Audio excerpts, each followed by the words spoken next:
नमस्कार, GNP news में आपका स्वागत है। खबर गाजीपुर से है, जहां सपा सांसद अफजल अंसारी ने बाबरी मस्जिद और फूलन देवी पर बयान दिया है।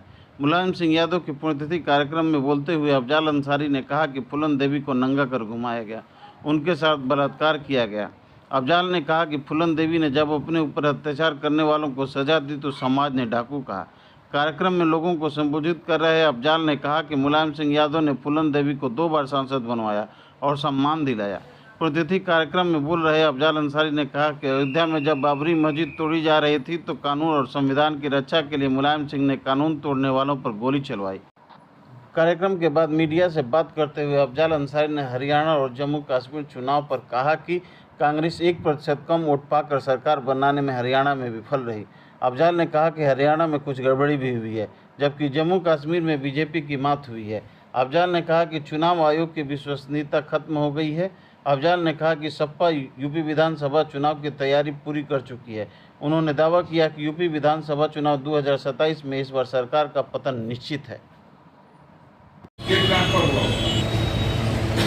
क्या फैसला था पूछिए।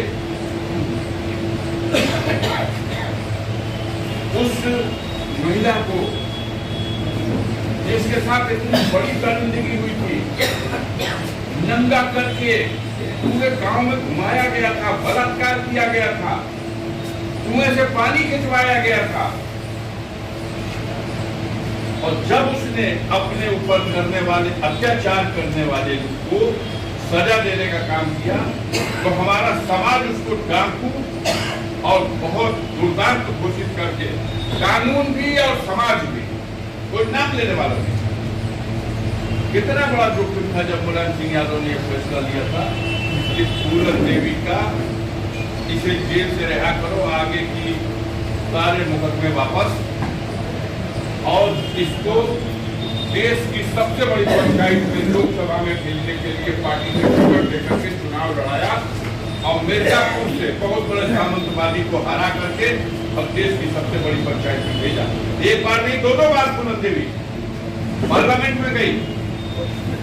तो उनके कुछ फैसले बेजोड़ हैं जिनका कहीं कोई किसी से मुकाबला नहीं किया जा सकता, कोई जोड़ नहीं लगा सकता कि वो क्या कर सकते थे।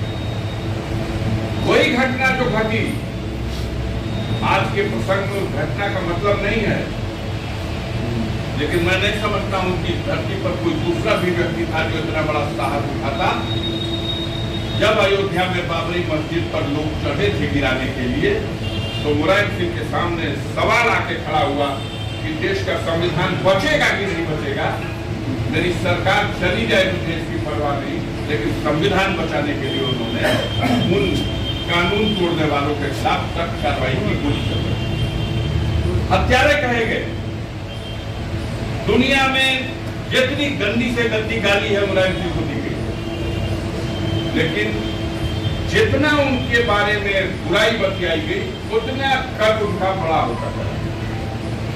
ये तो उत्तर प्रदेश है, हम तो बंगाल जाते थे। बंगाल में लोग मोहित थे मुलायम सिंह के फैसलों।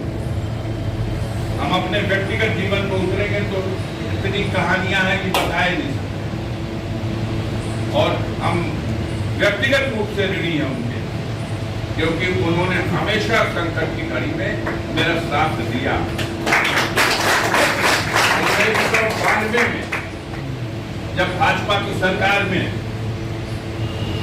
मेरे घर पर चढ़ाई करके मेरा सारा घर बार लूट लिया गया था, मेरे पिता तक को मारा गया था।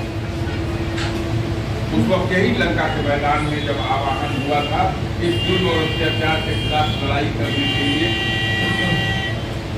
तो जो रैली हुई थी उसमें देश का 2 ही नेता आए थे। एक सुहासिनी अली आई थी कम्युनिस्ट पार्टी की, मार्क्सवादी कम्युनिस्ट पार्टी के, दूसरा माननीय मुलायम सिंह यादव आए थे, और आकर के उन्होंने कहा कि यह जुल्म के खिलाफ संघर्ष में हम आपका साथ देंगे और हमारे लोग आपका साथ देंगे। तो वो बेजोड़ इंसान थे। सांसद जी, अभी हरियाणा और जम्मू कश्मीर का चुनाव जो है संपन्न हुआ है, उसको लेकर मतलब अब इसमें अब दोनों जगह चुनाव का परिणाम आ चुका है। हरियाणा के चुनाव के परिणाम को लेकर के काफी लोगों में, आपके मीडिया के भाइयों को भी बहुत बड़ी गलतफहमी थी। तो ये हो रहा है कि वहाँ कुछ गड़बड़ियां भी हुई हैं, उसकी जांच ओच के लिए मांग हुई है, देखिए। और जम्मू कश्मीर में बीजेपी को तो मात खानी पड़ी है।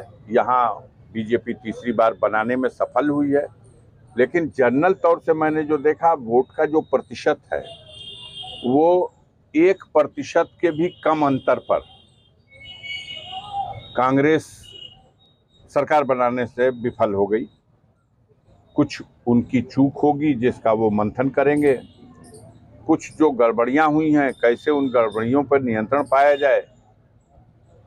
चुनाव आयोग की विश्वसनीयता खत्म हो चुकी है, बहुत सी चीजें ऐसी हैं। सांसद जी, जैसे अभी आपने कहा जो कमी जो है, तो क्या छोटे दलों को कांग्रेस ने अपने में समाहित नहीं किया, इस कारण से हम कमेंट नहीं कर पाएंगे, या हमारे नेता से पूछिए, हम नहीं कमेंट कर पाएंगे। हम पॉलिसी मैटर पे नहीं बोल सकते।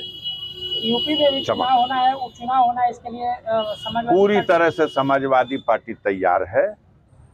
6 सीटों के लिए कैंडिडेट आ गए हैं, 6 सीटों के लिए भी नाम तय हो रहे हैं, जल्दी ही वो भी आएंगे, चूंकि अभी तिथि की भी घोषणा नहीं है।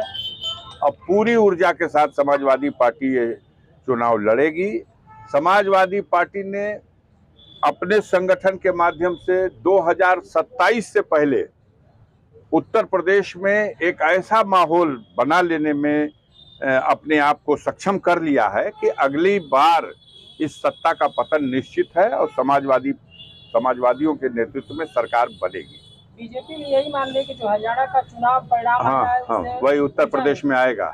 तो जो परिणाम आया था 2024 में, हम बात कर रहे हैं आपसे, आज से 3 महीना पहले जो परिणाम आया, उस परिणाम में आप तो नहीं दिखाते कि बीजेपी को उत्तर प्रदेश में 403 विधानसभा सीटों में मात्र 137 विधानसभा सीटों में लीड मिली, और उसके बरक्स, उसके विपरीत जो इंडिया गठबंधन था उसको 266 सीटों पर लीड मिली है।